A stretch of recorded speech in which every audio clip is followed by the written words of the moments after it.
Sure. Matter of fact, I went over to the bookshelf and brought out a copy of my most recent book, which Oh, I know with the wow. blur is maybe a little difficult to see.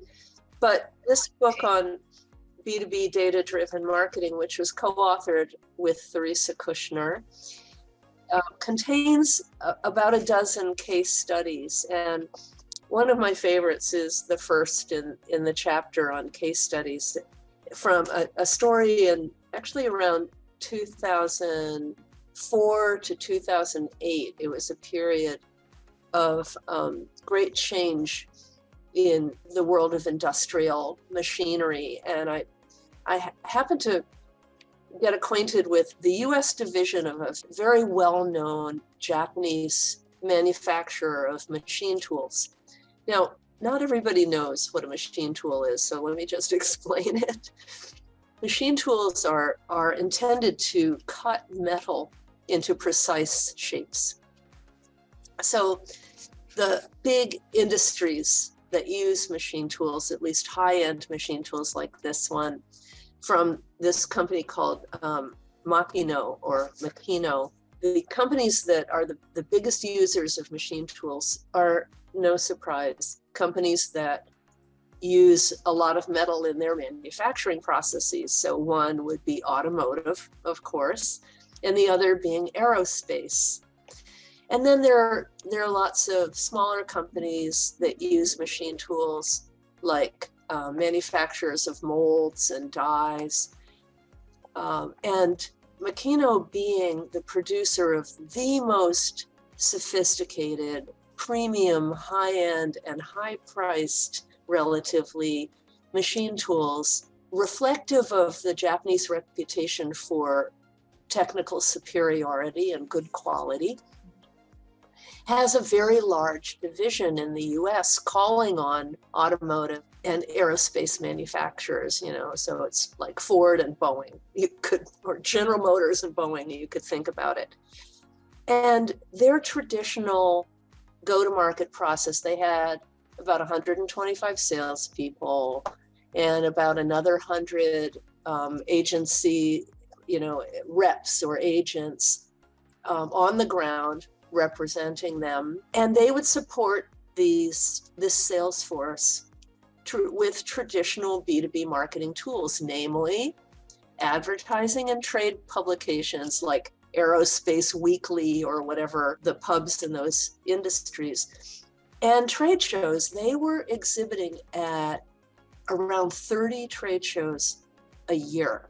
So they were everywhere, getting their technology in front of buyers in these two industries.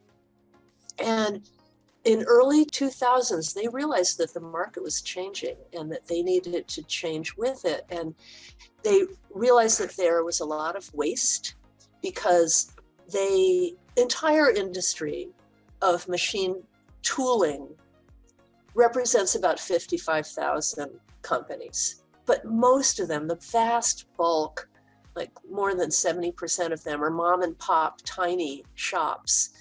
Like if you go over to Queens and you know, in the industrial area of Queens, you'll see millions of them, well, not millions, but many mom and pop machine tooling shops. That's not the customer for Machino. They're really enterprise premium sellers. So they realized that by advertising and trade show exhibiting, they were marketing to all 55,000, and they really needed to focus more clearly on the maybe 15,000 or so that would really ever be their prospective buyers.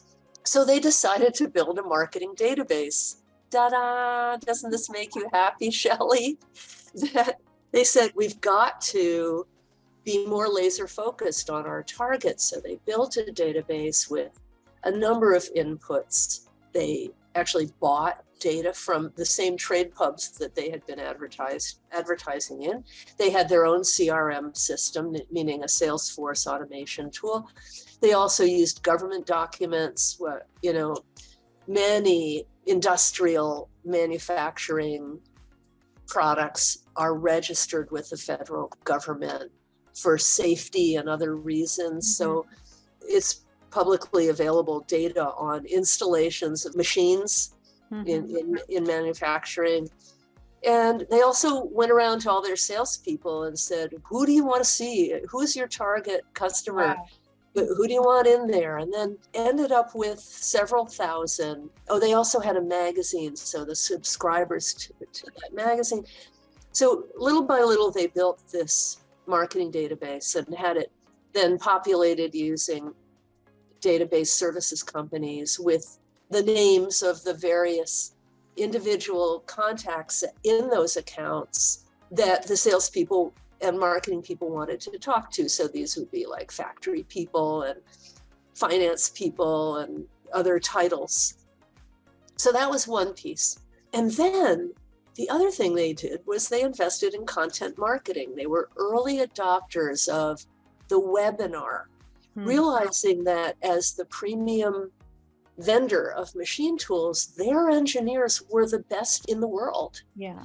And so they asked their engineers to kind of get on a webinar and talk about the latest machine tooling techniques, turned those into webinars. They were in the beginning producing as many as 3 a month and posting them on the website. By the way, all of that content was gated by a web form. So if you wanted it, you had to give up your contact information. But to me, the most interesting angle of this whole story is that they decided to build a presence on Facebook. Now, I first heard this and I said, what? Facebook is cat videos and grandmothers. Makes no sense at all. But as a matter of fact, it turned out to be a huge success. And very rapidly, just in a matter of years, all of those webinars were being downloaded from Facebook. Well, they would be promoted on Facebook, and then to view it, you had to fill out the web form at the site. But they eventually had 100,000 followers. Wow.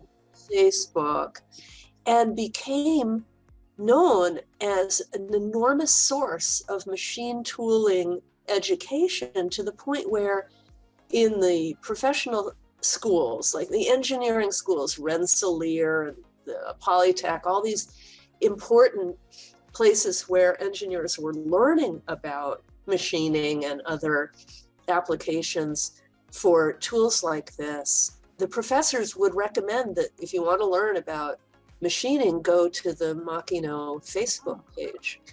So that's great.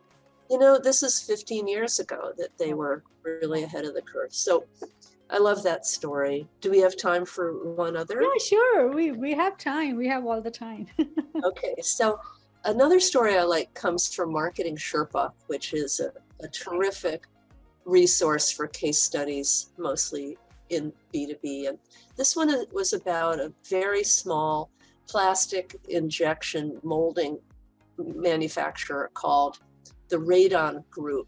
And the Radon, you know, this is a small business. Okay. And they were serving small businesses, unlike Machino, which is more of an enterprise situation. But the Radon Group, it was a long-standing family-owned company founded in the 50s, and they were getting creamed by competition from China. And so if a toy maker needs to buy a bunch of parts to assemble into the toy, they would hire injection molds to be made so that they could manufacture the pieces of the toy and then have them assembled in China. Okay. And so little by little, the toy manufacturers were saying, well, I don't want to produce a piece of my intended toy here in the US and then ship it to China where it's going to be assembled and then shipped back. I'll just use, China is so efficient. I'll just have all my toy pieces manufactured over in China. And so the Radon Group was losing business. This was in 2013 that this case study was written. And they were understandably under a lot of pressure and realized that their customers perceived that China was more efficient and cheaper manufacturing than theirs. Mm-hmm. And that, this was true in all US manufacturing environments. And so they decided to meet the problem head on. And they came up with a slogan, a tagline for their company: cheaper than China. Wow. Cheaper than China. And just 3 words, very clear, and attacking the problem right away, straightforward. So they adjusted their website, all their social media, all their messaging, featured this cheaper than China message, and even to the point where I was told that some Chinese manufacturers called in to say, wait, how come you're cheaper than us?